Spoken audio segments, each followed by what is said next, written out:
SPL mid cap stocks के दो खास मेहमान हमारे साथ तैयार है, हेमांग जानी साहब, मेहुल कोठारी साहब। किया जाए उनका स्वागत।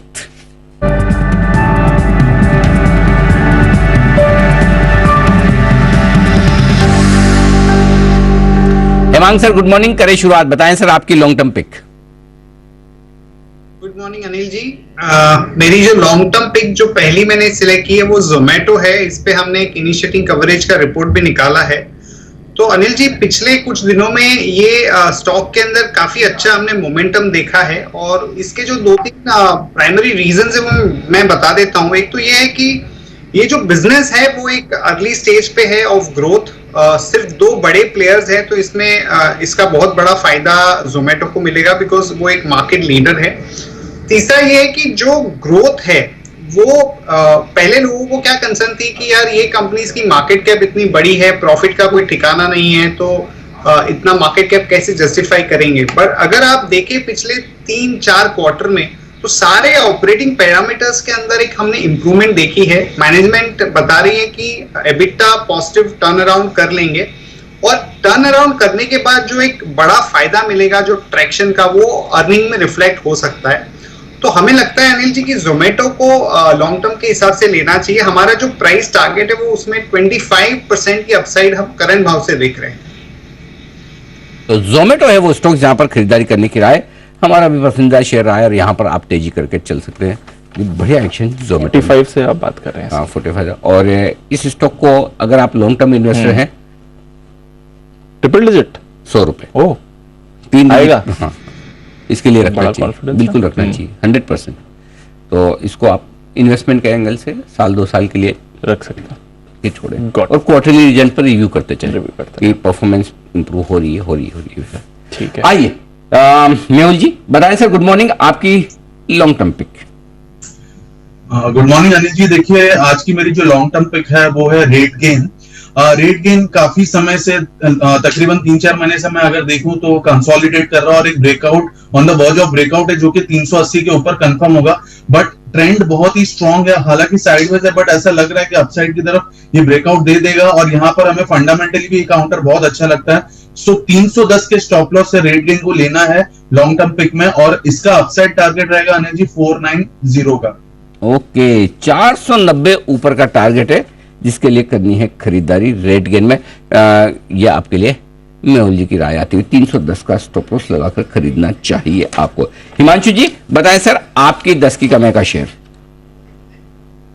जी सर, तो बीईएमएल मुझे लगता है जी काफी अच्छे सपोर्ट जोन के आसपास आ चुका है और यहां से स्टॉक में रिस्क रिवॉर्ड काफी अट्रैक्टिव लगता है। करंट लेवल लगभग 1230-1235 रुपए के आसपास के हैं। एक स्टॉप लॉस लगाकर लगभग 1180-1190 रुपए के नीचे का क्लोजिंग बेसिस पर बीईएमएल में रिस्क रिवॉर्ड यहां पर काफी अट्रैक्टिव है तेजी की पोजीशंस बनाने के लिए।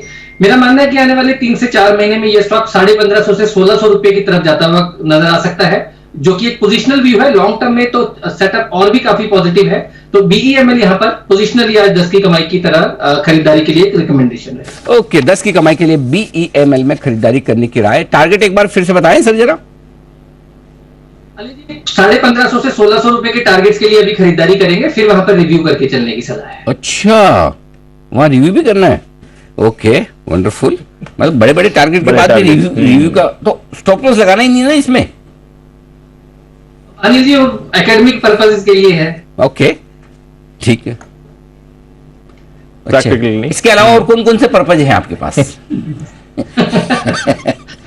सबसे इंपॉर्टेंट पर्पस है पैसा बनाने के लिए। ओके ठीक है। सो पहला पर्पस पैसा बने, दूसरा पर्पस ज्ञान मिले। ठीक है, तो ये है हिमांशु जी की राय। और आज हिमांशु जी की खिंचाई के चक्कर में लगे बंसल जी। हाँ। जैसे उनकी खिंचाई तैयार में है। बंसल जी को जो आनंद आया, ये तो अच्छा उनकी कुर्सी मजबूत है, नहीं तो गिर पड़ते। जी बंसल जी। नहीं अनिल जी, आज मुझे वो दिन याद आ रहे हैं जैसे आज जैन साहब आनंद राठी को रिकमेंड करके देख रहे थे कि आनंद राठी के पैनल से कौन कौन है। तो अनिल जी वो याद आ रहा है जब श्रीकांत जी आते थे एक्सिस को रिकमेंड करते थे और हमारे राजेश जी आते थे वो कोटेक को रिकमेंड करते थे। हाँ। 2-3 बार हुआ, फिर आपने अनिल जी पॉइंट आउट करा कि बार्टर कर रखा है क्या। तो उसके बाद अनिल जी दोनों ने एक दूसरे के बैंकों को रिकमेंड करना बंद कर दिया।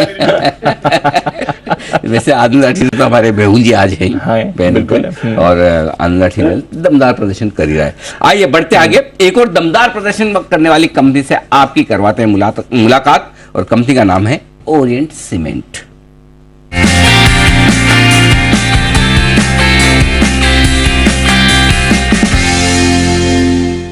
ओरिएंट सीमेंट 1979 में इस कंपनी की हुई थी शुरुआत। पहले नाम इसका हुआ करता था ओरिएंट पेपर एंड इंडस्ट्रीज, और उसके बाद 2012 में कंपनी दिग्गज हुई है, और कंपनी के पास 2 इंटीग्रेटेड सीमेंट प्लांट हैं, एक स्प्लिट क्लिंकर ग्राउंडिंग यूनिट भी कंपनी के पास में है। आइए हम मुलाकात करेंगे कंपनी के एमडी और सीईओ दीपक खेत्रपाल साहब हमारे साथ कार्यक्रम में शामिल हो रहे हैं, और उनसे मुलाकात करें उससे पहले एक बार मैं नतीजे आपके सामने रख दूं जो आए हैं 28 तारीख को, अभी पिछले वीकेंड पर ही। आय 9% बढ़कर आई है साल दर साल। कामकाजी मुनाफा 9% घटा है, 140 करोड़ के आसपास पहुंचा है, और वजह यह कि मार्जिन में आई है कमी 19% से घटकर 16% के आसपास, और इसी की वजह से मुनाफा भी 8% आपका घटकर आया है 67 करोड़ के आसपास। हालांकि मार्जिन तिमाही दर तिमाही जरूर बढ़े हैं 12% से 16%, लेकिन साल दर साल घटे हैं। क्षेत्रपाल साहब बहुत बहुत स्वागत है आपका, धन्यवाद हमें समय देने के लिए। सबसे पहले तो ये बताएं कि इस तिमाही में वॉल्यूम ग्रोथ कैसी रही है और क्या कुछ प्राइस रियलाइजेशन रहे, इन दोनों में पहले जानकारी दें सर। जी, अगर हम पिछले साल से कंपेयर करें तो हमारी जो ग्रोथ रही है करीब 6% रही है इस क्वार्टर में, जो कि पूरे साल का अगर हम लेके चलते करीब वही 5-5.5% पूरे साल की ग्रोथ रही थी हमारे पास।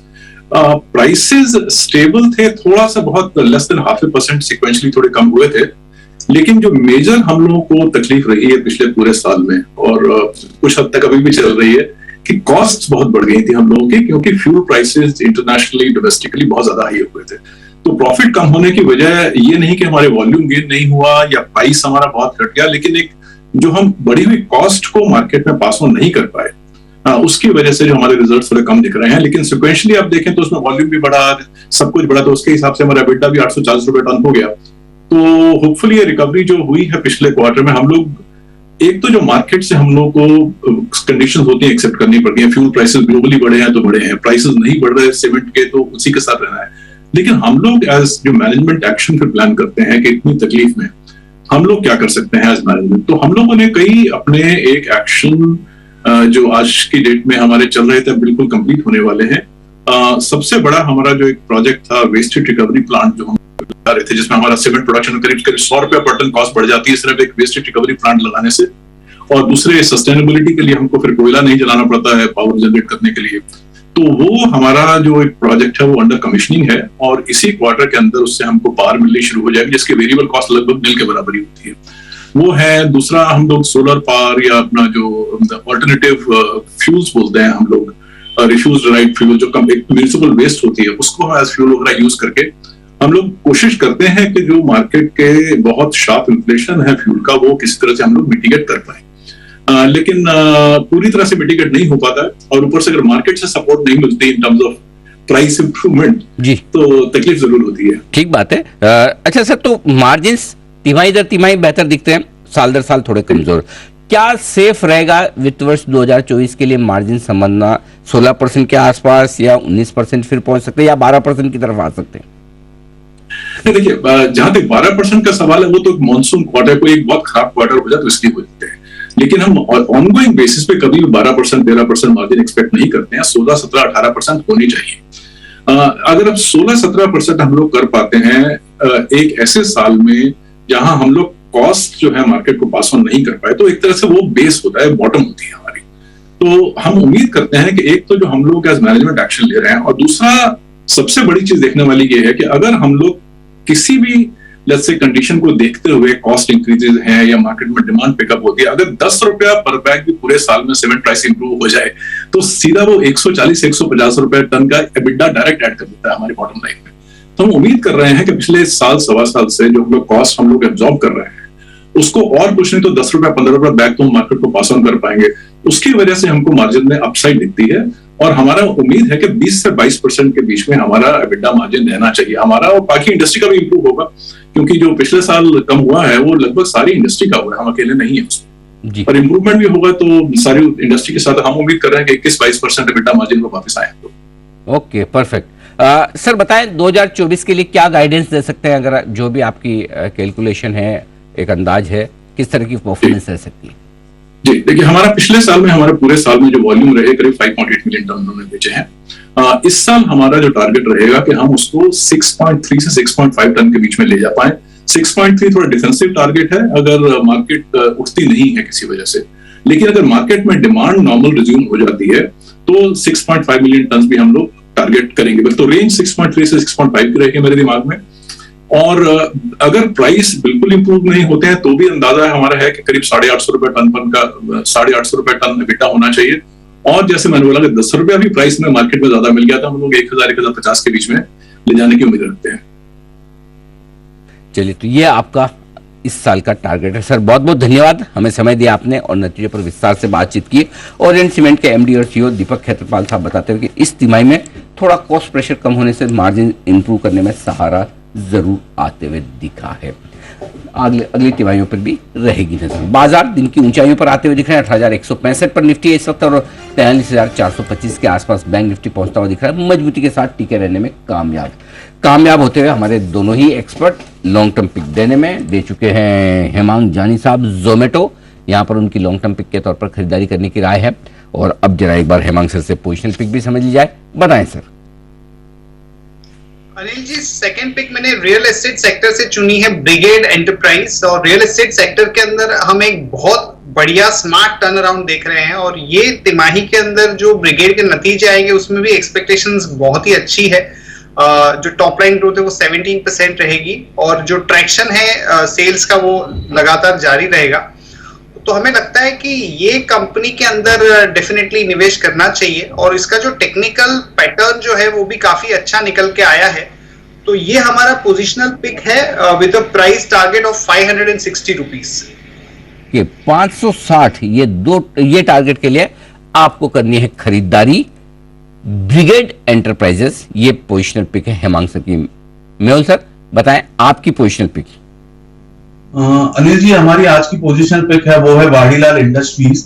ये काउंटर इसलिए चुना बिकॉज अगर हम चार्ट पर देखें तो तकरीबन 3000 से कॉन्स्टेंटली करेक्शन आ रहा था, काफी ओवरसोल्ड हो गया था। अब मुझे वीकली चार्ट पर इसमें बहुत ही स्ट्रॉन्ग रिवर्सल साइन दिखा है कैंडलस्टिक पैटर्न को अगर देखें तो यहाँ पर एक बड़ा बाउंस की तैयारी कर सकते हैं। उसके जो 200 डे मूविंग एवरेज है वो तकरीबन 2450 के आसपास है अनिल जी, तो यहाँ पर वो रिटेस्ट कर सकता है। यहाँ पर बाय करना है इसको with stop loss of 1750। Upside target हमारा रहेगा 2350 वाडीलाल इंडस्ट्री। ओके, तो ये है आपके लिए वाडीलाल जहां पर आपको करनी है खरीदारी। ये काउंटर भी रेडार पर रह सकता है। आजकल आइसक्रीम की ज्यादा दिखती नहीं है। किस किस को पसंद है वाडीलाल की आइसक्रीम? काफी टाइम हो गया खाए हुए। और पसंद है, मैं जब सवाल पूछा आप ये मान के चलो, एज्यूम करो मैं ऑफर कर रहा हूँ आपको, अब बताओ किस किस को पसंद है। हाँ ये देखो सबके हाथ खड़े हो गए। अच्छा गजब है, मतलब बाकी पूछो तो कोई हाथ खड़ा नहीं करा, मैं ऑफर कर रहा था या ऐसे में कुछ जहर ऑफर कर लूंगा खा लोगे। अब कोई हाथ खड़ा नहीं कर रहा।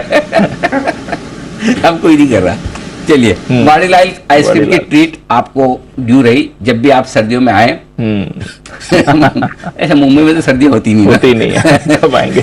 दिल्ली की सर्दियों में जब कभी भी मेरा आना हुआ तो ज्यादातर लोग तो दिल्ली वाले ही हैं, इनको वाडीलाल की आइसक्रीम खिलाई जाएगी। डन। वैसे बहुत लोग सर्दियों में खाना पसंद करते हैं, मजा आता है सर्दियों में। सही में मजा आता है खाने में। ये अरमान भी बोल रहा है, अरमान सर्दियों में मजा आता है, सर्दी में गला खराब नहीं होता? सर थोड़ा तो होता है पर फिर भी अच्छा लगता है। सर्दियों में आइसक्रीम खाना किस किस को पसंद है? यही समझिए कि मैं ही ऑफर कर रहा हूँ। ये देखो बिना ऑफर किए बिना खिलाए कितनी खुशी होगी इनको। टारगेट अचीव, मोहर लगा लीजिए।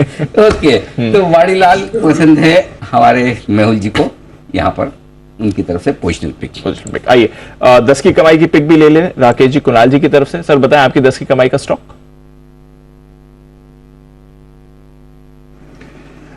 दीपांशु, 10 की कमाई के लिए मैंने और राकेश जी ने चुना है अपने ऑल टाइम फेवरेट शेयर यानी जिलेट इंडिया को, जिस पर हमारी खरीदारी की राय है। अभी स्टॉक में हमने देखा है कि एक बहुत बड़ा करेक्शन हुआ। ये स्टॉक 8000 के लेवल्स को छू चुका था, वहां से करेक्ट होकर के धीरे धीरे ड्रिफ्ट करता रहा, अंडर परफॉर्म करता रहा बाजार को, लेकिन अब 4200 के आसपास स्टॉक ने एक बड़ा बेस बना लिया है जो कि एक मेजर पुराना इसके लिए पारंपरिक सपोर्ट रीजन है, तो वहां से वापस से स्टॉक में कुछ तेजी बनी है और इन स्तरों पर गिरावट पे इसको धीरे धीरे करके एक्यूमुलेट करे मध्यम से लंबी अवधि के लिए। तो जिलेट पर हमारी खरीदारी की राय है और हमें उम्मीद है कि अगर आप इसको पेशेंटली होल्ड करेंगे तो जो इसके लाइफ टाइम हाई लेवल्स हैं वो भी आपको इसमें दोबारा देखने को मिलेंगे।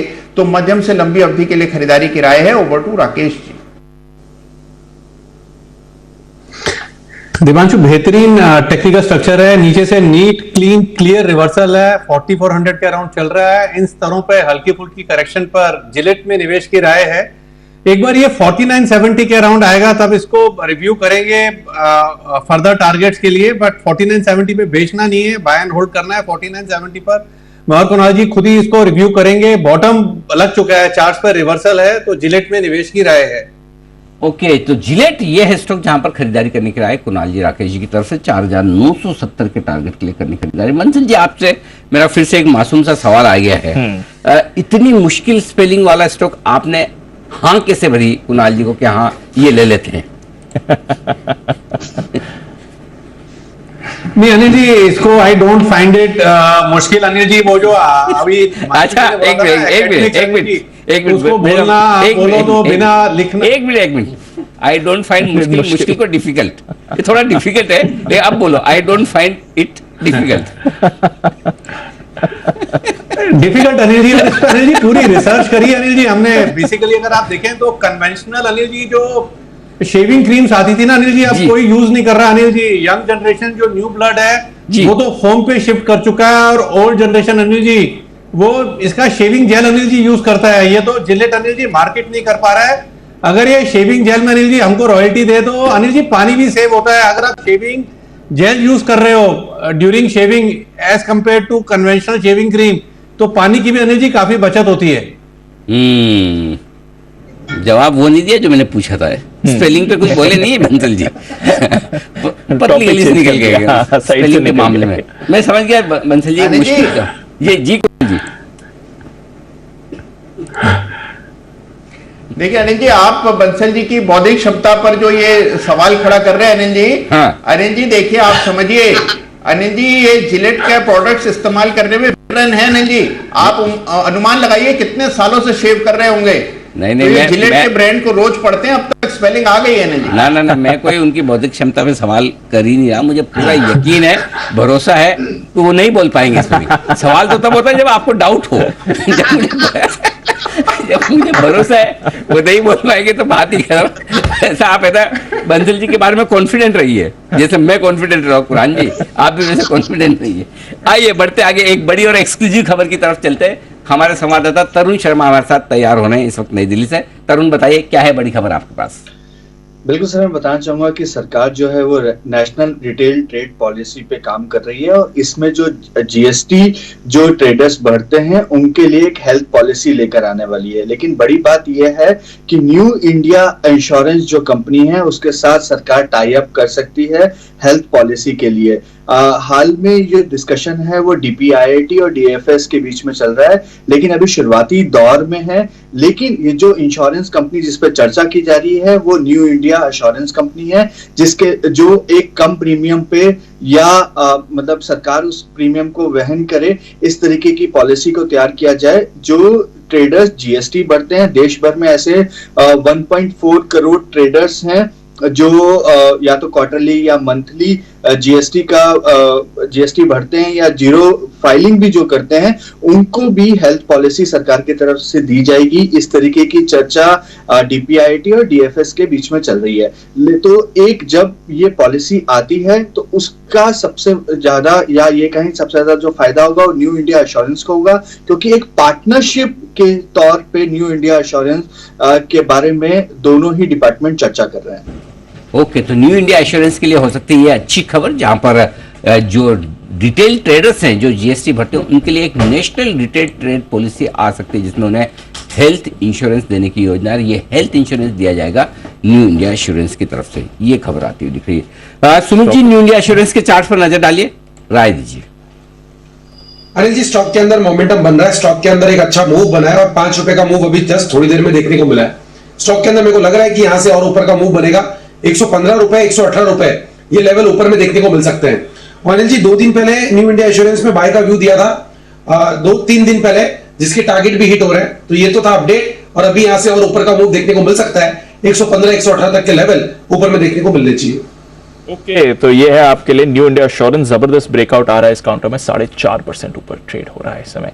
आइए एक ट्रेडिंग कॉल वागले साहब की तरफ से आ रही है, बिगुल वागले का वंडर।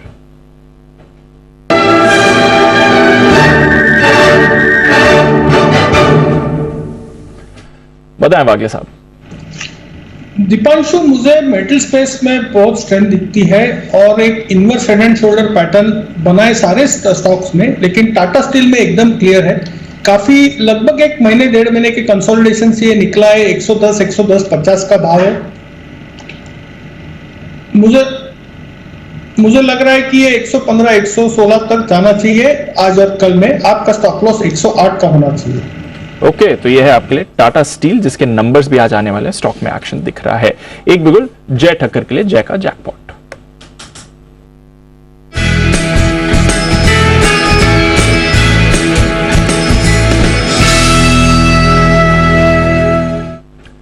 बताया जय। जी दीप खरीदना है एस्ट्रल फ्यूचर्स, जो भी ट्रेड कर रहा है 1460 पर, 1460 पर अभी ये ट्रेड कर रहा है एस्ट्रल फ्यूचर्स। इसको खरीदने की मेरी सलाह है दीप। इसमें बहुत ही एक अच्छा inverse head and shoulders pattern form हुआ है, एंड मुझे ऐसा लग रहा है कि इसमें से एक अच्छा आपको ऊपर की तरफ का ब्रेकआउट आते हुए देखने मिलेगा। अभी तक आया नहीं है इस अराउंड इस रेजिस्टेंस ऑफ 1475, बट मैं एंटिसिपेट कर रहा हूँ जो हिसाब से मोमेंटम में रिवर्सल देखने मिला है ऑन इस daily charts, weekly charts, after being wide on the oversold side. मुझे ऐसा लग रहा है कि इसमें एक अच्छा खासा ब्रेकआउट आपको आते हुए देखने मिलेगा। सो 1460 पर दीप ये खरीदने की सलाह है, एंड इसके जो टारगेट्स दीप ऊपर की तरफ निकल कर आ रहे हैं दैट वुड बी 1580। सो 1580 के टारगेट्स के लिए इसको खरीदने की सलाह है। And on the down side अब जो स्टॉप लॉस दीप यहाँ पे रखना होगा that can be placed at 1424, 1424 पर। सो इसके पॉइंट ऑफ व्यू भी अगर आप देखेंगे तो बहुत ही बढ़िया एक अच्छा ट्रेड निकल कर आ रहा है। एस्ट्रल फ्यूचर्स खरीदने की सलाह है। ओके, एस्ट्रल पर करें खरीदारी। सुमित जी के लिए भी एक बिगुल, सुमित का सुपर हिट।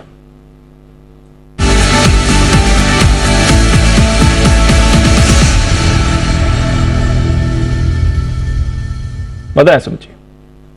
जो बाय का स्टॉक रडार पे है, स्टॉक का भी भाव चल रहा है 240, 240। स्टॉक का नाम है पावर ग्रिड। पावर ग्रिड के अंदर ब्रेकआउट है, रिसेंट के स्विंग हाई ब्रेक हो चुके हैं, मल्टीपल रेजिस्टेंस ब्रेक हो रहा है, और मई 2022 के हाई के ऊपर स्टॉक अभी ट्रेड कर रहा है। मेरे को ऐसा लग रहा है कि पावर ग्रिड के अंदर यहां से आने वाले कुछ ही दिनों में एक ऊपर का मूव देखने को मिलेगा। छोटा सा स्टॉप लॉस 237 का लगा के खरीदारी करके चलने का सलाह रहेगा। 237 के स्टॉप लॉस से खरीदारी करें। ऊपर में 244 का पहला टारगेट, 247 का दूसरा टारगेट, खरीदारी करें पावर ग्रिड। ओके, तो यह है आपके लिए पावर ग्रिड में खरीदारी करने की राय सुमित जी की तरफ से आती हुई। 244, 247 के टारगेट पे। आइए बढ़ते आगे, और अब वक्त है हमारी खास सीरीज मार्केट आउटलुक का।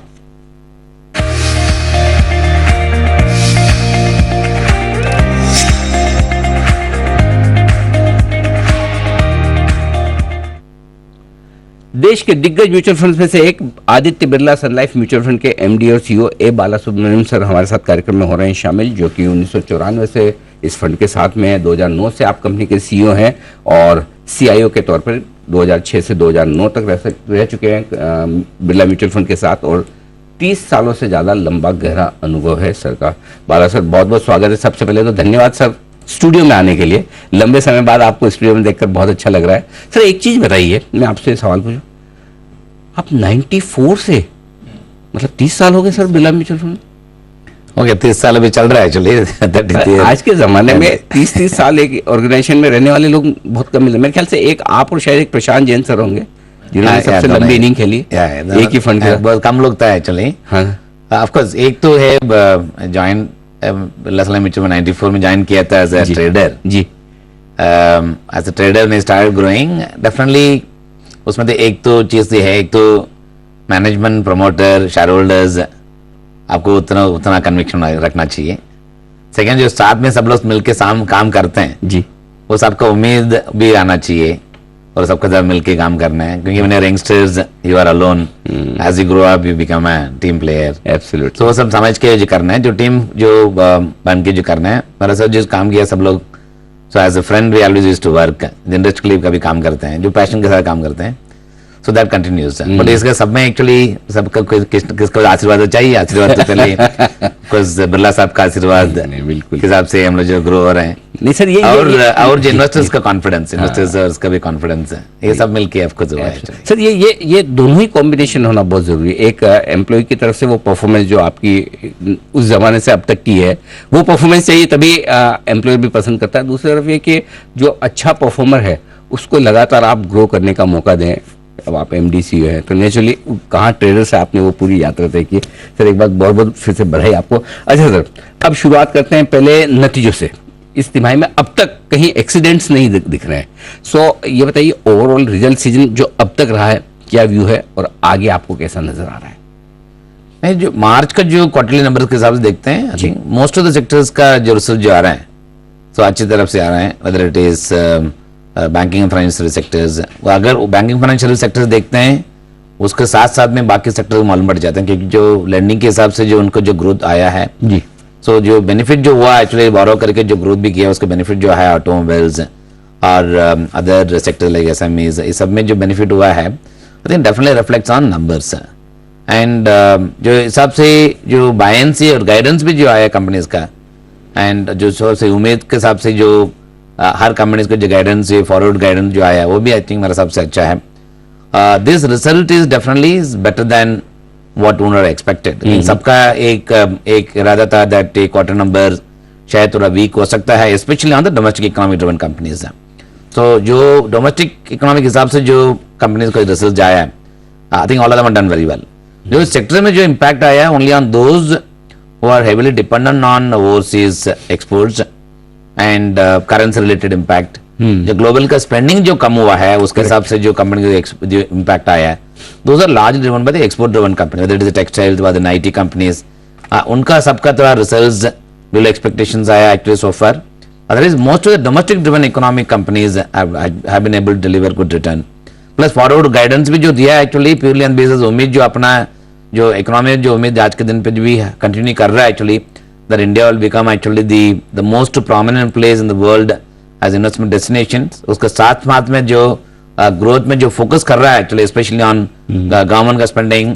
द रिसेंट जो सर्वे हुआ था एक्चुअली प्राइवेट सेक्टर कैपेक्स का भी जो बढ़ने का जो ट्रेंड दिख रहा है actually I think all of them put together if you see I think the buoyancy should remain, the market outlook continues to remain very very positive. और तीसरा एक एक्चुअली दैट इंटरेस्ट रेट का जो worry जो पहले था जी, that interest will continue to be hiked. मेरे हिसाब से जो आने वाला यूएस फेड पॉलिसी में भी there is high probability they will go for a pause given the fact already rates बहुत बढ़ चुका है एंड एक्सेप्ट यूएस का जो जॉब ग्रोथ का जो अभी भी मजबूत है उसकी वजह से जो रेट हाइक अभी भी चल रहा है actually. If you look at all other prices whether commodity prices oil का देखते हैं और कमोडिटी मेटल के प्राइसेस देखते हैं करेक्ट और जनरल स्लोडाउन के हिसाब से देखते हैं I think this all pointing towards probably getting into some mild recessions. If that comes then interest rate hike का थोड़ा पास करना पड़ेगा। जो हिसाब से जो यूएस का जो बॉन्ड्स में जो रैली हुआ है एक्चुअली जी if we go by that I think we are also in the rate peak cycles close to the rate peak cycles. अगर होलिस्टिकली पे देखते हैं इसका एक अपने इंडिया के लिए आपको उसमें फायदा हो सकता है। सेकंड जो एफआईज आउटफ्लो जो लास्ट एक साल में ऑलमोस्ट $20 बिलियन का जो आउटफ्लो हुआ है actually is also high probability that वो जो एफआईज का आउटफ्लो जो था आई थिंक हिसाब से रिवर्स भी हो सकता है। On holistic basis if look at it I think market का मेरे हिसाब से बायंसी कंटिन्यू होना चाहिए। ठीक बात है। भारतीय बाजार मजबूत है, हमारे यहाँ रेट हाइक होना बंद हो गई, अब अमेरिका में भी हो जाएगी तो फिर कहना क्या। अच्छा सर एक चीज़ और है, डोमेस्टिक मार्केट हमारे कंपैरेटिवली स्ट्रांग है, आप एमफी के चेयरमैन भी है, पैसा बहुत म्यूचुअल फंड्स में आ रहा है। आपके करियर की शुरुआत में कभी आपने सोचा नहीं होगा कि इतने बड़ी फंड साइज मैनेज करेंगे, इतना पैसा आएगा। इसको लेके क्या सेंस मिल रहा है, क्या इंडिया में फ्लोज इसी तरह से स्ट्रांग रहेंगे? क्योंकि थोड़ा लोगों ने पिछले 12 महीने में ज्यादा पैसा बनाया नहीं मार्केट में, लेकिन क्या फ्लोज के लिहाज से आपका क्या व्यू है? नहीं, फ्लोज मेरे हिसाब से बायंसी रहना चाहिए क्योंकि जो अंडर इन्वेस्टेड अपना देश में है whether it is an equity और mutual fund that number continues to remain very very high. जो आज के दिन भी इतना सा बड़ा होने के बाद भी ये खुशी का बरी है एक्चुअली 48 लाख करोड़ हो गया है। वन शुड फील प्राइड, उसमें कोई बिल्कुल शक नहीं है, बट फिर भी आप इन्वेस्टर्स के हिसाब से देखते हैं, इट्स ओनली अबाउट रफली 4 crore investors who have invested in mutual funds. ये नंबर मेरे हिसाब से डबल हो के 10 करोड़ इन्वेस्टर्स होना चाहिए नेक्स्ट 4-5 साल में। अगर वो हिसाब से देखते हैं तो इन्वेस्टर्स का participation will continue to remain high. जो आप जो बोल रहा था स्पेशली ऑन दी परफॉर्मेंस के हिसाब से कितना पैसा आएंगे, I think over a period of time investors have become very matured. जो पहले के जमाना में एक्चुअली दैट पास्ट रिटर्न अगर कम रहते थे वो बेसिस पे इन्वेस्टमेंट डिसीजन जो करें, that of course happens, is basically those who come with high expectations. चलो म्यूचुअल फंड आ गया, पैसा बन गया, इसके हिसाब से मेरा वेल्थ भी बन जाएंगे, वो धीरे धीरे करके now people are start looking at investing for long term. And second is market में अगर परफॉर्मेंस थोड़ा लास्ट 1 year 2 years का परफॉर्मेंस थोड़ी not up to the satisfaction of investors अगर रहते भी, एंड पीपल आल्सो अंडरस्टूड ये मार्केट में कमें हमेशा लीनियर रिटर्न बिल्कुल नहीं मिलते हैं। Market goes through a phase of consolidation, market goes through a phase of bull period, market also goes through a phase of bad period. I think fortunately we are not in a bad period, we are in a period of consolidation. ये consolidation को समझ के what the message that we always give to the investors, don't ever even stop your SIPs, don't pass your SIPs, continue to make SIP, because ये जो purpose को invest करते हैं long term के लिए करते हैं, वो मेरे हिसाब से इक्विटी में उम्मीद आया है एक्चुअली। एंड जो लास्ट 10 साल के एक्सपीरियंस अगर देखते हैं, 5 साल एक्सपीरियंस देखते हैं, म्यूचुअल फंड इक्विटी इन्वेस्टर्स का experience has been very good actually. आगे 1 साल का देखते हैं शायद थोड़ा खराब हो सकता है, but that doesn't mean equity as asset class should be measured on base the 1-2 साल के रिटर्न के हिसाब से मेजर कभी नहीं करना चाहिए। And that's the one which we are keeping as a message. अच्छा सर, इसमें आपने तो करियर की शुरुआत में बहुत डेट मार्केट बड़ा ट्रेड किया है, ट्रैक किया है, बाद में इक्विटी भी, अब तो दोनों में आपकी बड़ी महारत है। अभी इस वक्त बड़ी चर्चा ये चल रही कि भाई इंटरेस्ट रेट लगभग पीक हो चुकी है और मार्केट भी थोड़े हाई पर है, फिर ग्लोबल रिसेशन का, तो क्या काफी लोग ये सोचते हैं कि पैसा क्या इक्विटी से डेट में शिफ्ट करना चाहिए, आपका क्या कहना है? नहीं, आई थिंक शिफ्टिंग के हिसाब से नहीं दिखना चाहिए हमेशा। It's not about shifting from एक एसेट क्लास से दूसरा में जाते हैं, दूसरा उधर जाते हैं, it's about total asset allocation. अगर टोटल एसेट एलोकेशन देखते हैं, equity is a long term wealth creator and fixed income is actually protector. Fixed income हमेशा आपको मार्केट ऊपर नीचे चलते हैं तभी फिक्स्ड इनकम का प्रोटेक्शन आ जाते हैं। करेक्ट। एंड तीसरा एक एक्चुअली हाइब्रिड फंड्स है। हाइब्रिड फंड्स एक्चुअली दोनों में फंड मैनेजर हम लोग इन्वेस्ट करते हैं, थोड़ा फिक्सिंग में डालते हैं, थोड़ा इक्विटी में डालते हैं, that's balance advantage fund kind of funds. वो सब actually it's actually give the hybrid funds. 3 categories are there. Investors का हमेशा अगर एक ही एसेट क्लास में ज्यादा पैसे डाल दिए आपको जो हैप्पीनेस और unhappiness will be directly linked to stock market. अगर उतना आपको इन्वेस्टमेंट कभी ऐसा नहीं करना चाहिए, हमेशा टोटल एसेट क्लास मिक्स करके डालना चाहिए। And if you go by that fixed income आज के दिन पे जो way we measure fixed income, what is the rate of, what is the coupon rate, basically what is the running rate, what is the currently in the portfolios. Correct. So अगर वो हिसाब से देखते हैं interest is now close to about 7.5 to 8% range में है। अगर उसका साथ साथ में आप अर्निंग्स यील्ड भी देखते हैं कंपनीज का, अर्निंग्स यील्ड आज के दिन पे रफली अबाउट 1.5-2%। अगर डिफरेंशियल के साथ देखते हैं definitely fixed income makes sense, but we can't just shift money from one to other. It's only about reducing one to go to the other one and reduce one and go to the other one. That's the model अगर करें, asset allocation में invest करें, fixed income there is a merit, but I always say that it shouldn't come at the cost of equity investing. Equity is for long term wealth creation के लिए, fixed income is actually for protecting your portfolio. Definitely. from an asset allocation point of view. ठीक बात है। तो बिल्कुल दोनों में अलग अलग तरीके का रिटर्न आता है, अलग अलग तरीके से रिस्क है, वो ध्यान में रखें। अच्छा सर, एक और चीज, जीएसटी कलेक्शन जो आए हैं बड़े जबरदस्त रिकॉर्ड हाई पर आए हैं, इकोनॉमी हमारी क्या इंडिकेशंस दे रही है और उससे मार्केट के लिए क्या डायरेक्शन मिलता है? I am extremely bullish on GST collection. पहले भी जो 1,10,000 तक चल रहा था तभी I used to always say that ये नंबर 1,50,000 हो जाएगा, 1,60,000 हो जाएगा, not for any the reasons. एक तो बायंसी तो हमेशा रहेंगे मार्केट इकोनॉमी में, अगर इकोनॉमिक ग्रोथ 7-7.5% होंगे, बायंसी बढ़ते जाएंगे जी, उसमें बिल्कुल प्रॉब्लम नहीं है। I think what is the most important, I think government of India मेरे हिसाब से एड्रेस कर रहे हैं, बहुत अच्छी तरह एड्रेस कर रहे हैं, कंप्लायंस। अगर सबको अगर ये ध्यान में आ गया जीएसटी मेरे को देना ही है और उसमें मेरा चीटिंग नहीं कर सकता है, करेक्ट, देन ऑटोमेटिकली जो number of people actually increasing, जो ये समझ के अगर कोई जीएसटी नहीं भरा एक्चुअली उसके वजह से मेरा नुकसान बहुत हो सकता है, रादर देन टेक दैट नुकसान अगर पे करने से मेरा फायदा होएगा, करेक्ट, एंड इनपुट क्रेडिट भी आ जाएगा, उसमें से जेन्युइनली अगर टैक्स पे करते हैं, मेरे हिसाब से ये जो गवर्नमेंट जो फोकस कर रहे हैं, it's increase the compliance of paying GST, adhering to the GST taxes। मेरे हिसाब से ये नंबर बढ़ते बढ़ते बढ़ते एक 2 साल में 2 लाख करोड़ होने का उम्मीद बहुत है actually. And GST will become largest collection. Same भी डायरेक्ट टैक्स कलेक्शन भी only because of the conscious now paying tax. मेरा साहब जो गवर्नमेंट जो काम कर रहा है आज के दिन पे, making people realize what is due to the government, please pay on time. Right. That is why I think they are driving it. The GST में जो स्टेप्स जो लेते जा रहे हैं, even recently finance minister also एक conference में बताए थे actually that how they are actually driving the GST collections. मेरे हिसाब से जो पूरा दुनिया में अगर सब लोग जीएसटी जो पे करने वाला है, छोटा बिजनेस से लेके बड़ा बिजनेस लेके, जो उनको जो ड्यू है वो भी टाइम पे अगर बढ़ते जाते हैं without even growing the business, मेरे हिसाब से जीएसटी कलेक्शन 2 लाख करोड़ हो जाएंगे. सो उसमें एक बड़ा फायदा हो सकता है गवर्नमेंट के लिए. एक तो गवर्नमेंट का स्पेंडिंग उसकी वजह से ताकत बढ़ जाएंगे. दूसरा एक एक्चुअली दैट फिजिकल डेफिसिट उसका वजह से सुधार सकता है. अगर फिजिकल डेफिसिट अगर सुधार जाएंगे, इंटरेस्ट रेट का भी जो प्रेशर हम लोग देश में पहले जो होते थे, दैट प्रेशर भी कम हो जाएंगे. This will actually lead to a significant benefit for the Indian companies for profitability बढ़ाने के लिए. परफेक्ट, बिल्कुल. तो जीएसटी कलेक्शन और बढ़ेगा, इकोनॉमी की मजबूती भी दिखा रहा है. बाला सर, बहुत बहुत धन्यवाद आपका. Thank you so much sir, आपने समय निकाला स्टूडियो में आए. Thank you so much. Thank you. तो ये थे बिरला सन लाइफ म्यूचुअल फंड के एमडी और सीईओ ए बालासुब्रमण्यम बताते हुए भारतीय बाजारों के बारे में. मजबूती बरकरार रहेगी. एक छोटे से ब्रेक का वक्त है, जल्द लौटेंगे.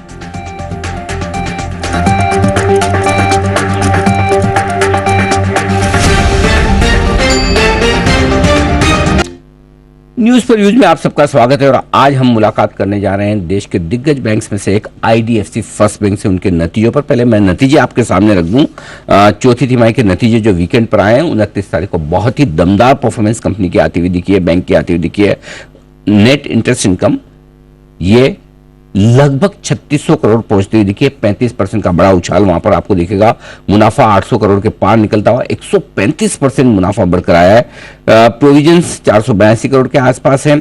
एडवांसेज में ग्रोथ 24% से ज्यादा की है. डिपॉजिट में ग्रोथ 47% की है. बेहद दमदार ग्रोथ आती हुई दिख रही है. और तिमाही दर तिमाही नेट और ग्रोस लेवल पर एनपीए कम हुए हैं और साथ ही कासा रेशियो भी बेहतर होता हुआ दिखा है.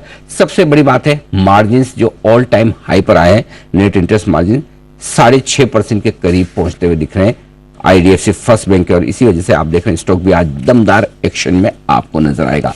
आइए दो बेहद खास मेहमानों से आपकी करवाते हैं हम मुलाकात. हमारे साथ कार्यक्रम में शामिल हो रहे हैं वी वैद्यनाथन साहब, जो कि बैंक के. बिल्कुल सर, और बेस्ट विशेष. और इसी तरह से आप अपने शेयर होल्डर्स के लिए वेल्थ क्रिएट करते रहें बढ़िया दमदार परफॉर्मेंस के साथ. Thank you so much sir. Thank you.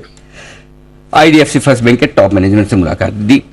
सबसे बढ़िया बात ये कि मैं आपसे पूछ रहा था कि फाइनेंशियल अब बात करने के बाद आपको, क्योंकि मैं है ना इस बार ये समझना चाहता था पूरे सेक्टर के लिए, क्योंकि बाजार बड़ी दबी जुबान से. और आप देखिए ज्यादातर बैंकों के दमदार रिजल्ट्स के बाद भी स्टॉक की परफॉर्मेंस नहीं आ रही है. तो लोगों के मन में कहीं ना कहीं एक खटका बैठा हुआ है कि यार ये तो आ गई, अब आगे क्या, अब बढ़िया आएगी नहीं आएगी. और आप देखिए रिजल्ट के बाद सबसे बेस्ट परफॉर्मेंस अगर किसी बैंक की आई तो वो आईडीएफसी फर्स्ट बैंक है. और वो राइटली सो, क्योंकि वैद्यनाथन सर ने जिस तरह का गाइडेंस दिया है वो क्लियर कट बोल रहे कि हमें अगले साल को लेकर कोई डाउट ही नहीं है कि हम जिस रास्ते पे चल रहे हैं, जिस ट्रेजेक्टरी में चल रहे हैं, वही परफॉर्मेंस आएगी. और यही वजह आप देखिए स्टॉक बहुत जबरदस्त है. और हमारी रिकमेंडेशन लिस्ट में फ्राइडे भी था, आज सुबह भी था. आप देखिए नंबर्स बेहद दमदार और बिल्कुल बाजार भी खुश होता हुआ इन नंबर से. आइए बढ़ते आगे, शॉर्ट टर्म पिक्स बाकी है. हेमांग सर, ब्रिगेड एंटरप्राइजेस के बाद बताएं सर आपकी पसंद का share. Short term pick PSU bank से मैंने चुना है बैंक ऑफ इंडिया. तो इसके भी जो नतीजे हैं उसमें हम उम्मीद कर रहे हैं अच्छे नंबर्स आएंगे. जीएनपीएल, कासा, एनआईएम.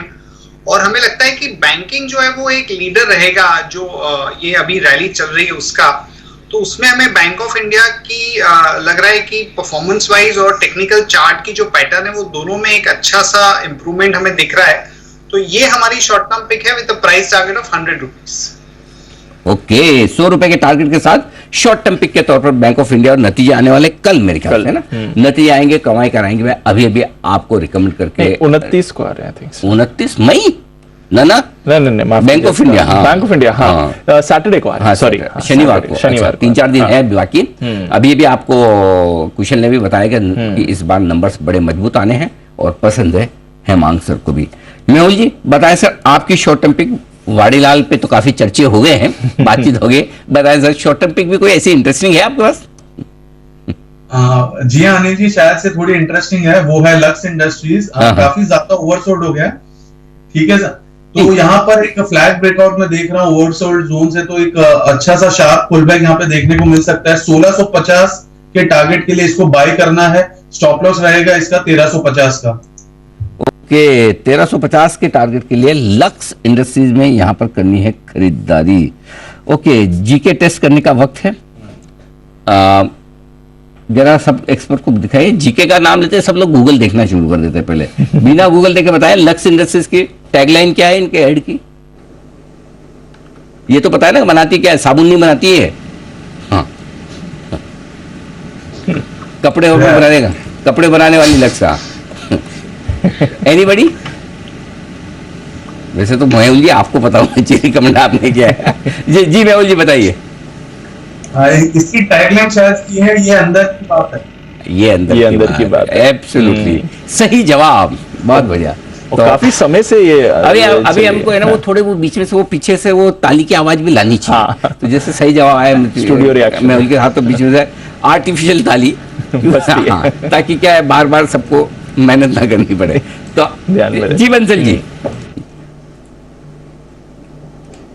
अनिल जी एक नई टैगलाइन भी आई है लक्स की, अपना लक पहन के चलो। और अनिल जी जब आप जीके की बात करते हैं तो अनिल जी मैं गूगल की तरफ नहीं, मैं नीचे देखना शुरू करता हूं, कहीं हम उससे शुरुआत ना करें। अनिल जी अगर आपको ऐसा डर है तो एकदम सही है। मेरी कोशिश तो यही रहती है पहले बंसल जी कि अगर कोई, बट यकीन मानिए अगर कोई दूसरा टारगेट मिल जाए तो मैं आपकी तरफ देखता भी नहीं। इतना आप भरोसा रख सकते हैं। बिल्कुल, जैसे हिमांशु जी मिल गए या कभी कभार सुमित जी भी मौका दे देते हैं। खाली मौका नहीं देते तो खाली ये वागले साहब और जय ठक्कर, ये बड़ी मुश्किल से पकड़ में आते हैं कभी कभार। जी वागले साहब। अनिल जी आपने सुबह एक सवाल पूछा था कि कौन कौन आइसक्रीम खाते हैं, बराबर है? जी जी। तो मेरा ऑब्जेक्शन ये है कि ये सवाल ही गलत है। आपको ये पूछना चाहिए कौन कौन आइसक्रीम नहीं खाता। अच्छा, oh okay. Objection over rule, decision आने के बाद आपने ऑब्जेक्शन लिया है। जी सर, एक और जी। नहीं, मतलब मैं 20-25 साल पहले मैं अहमदाबाद गया था, तो मैं morning afternoon evening Vadilal ice cream खाता था, तो मेरी यादें ताजा हो गई। अरे वाह, एक जमाना था एक्चुअली वाडीलाल आइसक्रीम बहुत प्रीमियम मानी जाती थी। ग्रेजुअली पता नहीं थोड़ा सा रुझान कम हो गया, दूसरी ब्रांड्स भी आ गई, बट अभी भी चाहने वाले बहुत हैं वाडीलाल। मतलब एक जो पुरानी जो यादें होती है ना किसी ब्रांड के साथ, मुझे याद है मैं 8th स्टैंडर्ड में था तब पहली बार मैंने वो कॉर्नेटो आता था। तब मैंने खाया था वाडीलाल का। अमेजिंग। मतलब उसके बाद तो कसाटा और क्या क्या आइसक्रीम से जो वाडीलाल की बड़ी फेमस है। तो चलिए आज मेहुल जी ने सबकी पुरानी आदत ताजा करने का काम कर दिया। अगली बार वो स्टॉक के साथ साथ आपको आइसक्रीम भी खिलाएंगे। अच्छा, जय की 10 की कमाई का स्टॉक बाकी, जय बताएं। जी अनिल जी 10 की कमाई में मुझे आज पसंद है एमटार टेक। ये 1885 के आसपास अनिल जी अभी ये ट्रेड कर रहा है, इसको खरीदना है। एंड इसमें स्टॉप लॉस रहेगा 1825 का। सो लगभग 60 पॉइंट का अनिल जी एक डाउन साइड इसका रिस्क है। क्लोजिंग बेसिस पर अनिल जी रखना चाहिए इसको स्टॉप लॉस। इसमें आज ही एक फ्रेश ब्रेकआउट आते हुए देखने मिल रहा है। आई मीन ये कंफर्मेशन है आज about the levels of 1825। And अब जो टारगेट्स अनिल जी इसमें ऊपर में निकल कर आ रहे हैं दैट वुड बी 2085। सो अब देखें तो लगभग 200 पॉइंट की एक स्ट्रेट अप मूव देखने मिल सकती है। एंड उसके बाद तो स्टॉक में फर्दर अप मूव भी अनिल जी आ सकती है। तो यहाँ पे रिस्क रिवॉर्ड अगर आप देखें तो 60 पॉइंट के सामने 200 पॉइंट का एक अप मूव देखने मिल सकता है। इस मोर देन 1:3 एमटार टेक को खरीदा जा सकता है इस लेवल्स पर। एमटार टेक ये है वो स्टॉक्स जहां पर खरीदारी करने की राय आपके लिए आती हुई। 1825 का स्टॉप लॉस लगाकर खरीदे और 2085 ये है बड़ा टारगेट जिसके लिए करनी खरीदारी है। और दिल से ढेर सारा धन्यवाद देना चाहते हैं आपको हिमांशु जी भी। आज सुबह उनकी पिक ऑफ द वीक एमटार थी, लेकिन समय की कमी इसलिए मैंने डायरेक्टली धन्यवाद दे दिया जय ठक्कर आपको। तो जय हिमांशु जी की तरफ से धन्यवाद स्वीकार कर ले और धन्यवाद आप सब लोग स्वीकार करें मेरी तरफ से, स्पेशली हेमांग सर और मेहुल जी एसपीएल में साथ देने के लिए। कुणाल जी, राकेश जी, वागले साहब, सुमित जी, हिमांशु जी, जय ठक्कर साहब का भी बहुत बहुत शुक्रिया सुबह के सत्र में आज हमारे साथ जुड़ने के लिए। दोपहर में आप सबसे फिर होगी मुलाकात। मुझे और दीप को इजाजत दीजिए। देश के प्रति सम्मान के साथ करेंगे हम शो का समापन। आइए, जय हिंद।